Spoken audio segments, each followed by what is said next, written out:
សម្រាប់ប្រៀបដូចជាផ្កាអញ្ចឹងការបន្ទាប់ពីរីកហើយគឺវាសពោនមានន័យថាវានឹងធ្លាក់សម្រាប់មកវាបន្តិចម្ដងមនុស្សយើងក៏ដូចគ្នាសម្រាប់របស់យើងនឹងប្រែប្រួលទៅតាមពេលវេលាប្រែប្រួលទៅតាមអាយុនិងតាមវ័យប៉ុន្តែអ្វីដែលមិនប្រែប្រួលអ្វីដែលរក្សានៅនោះគឺគុណតម្លៃនិងគុណធម៌ហើយជាពិសេសទៀតគឺការផ្ដល់នៅការគោរពនិងក្តីស្រឡាញ់ចំពោះគ្នាដោយ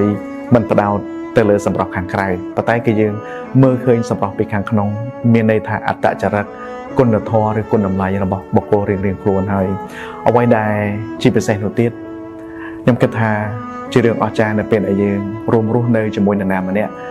ដែលមើលឃើញគុណតម្លៃខាងក្នុងរបស់យើងរួមរស់នៅជាមួយនរណាម្នាក់ដែលចេះគោរពឲ្យតម្លៃយើងលើកកម្ពស់យើងមិនត្រឹមតែសម្រាប់ខាងក្រៅនោះទេប៉ុន្តែលើកកម្ពស់យើងមើលឃើញគុណតម្លៃខាងក្នុងរបស់យើងនេះគឺជាបុណ្យកុសលដ៏ធំធេងហើយអរគុណច្រើន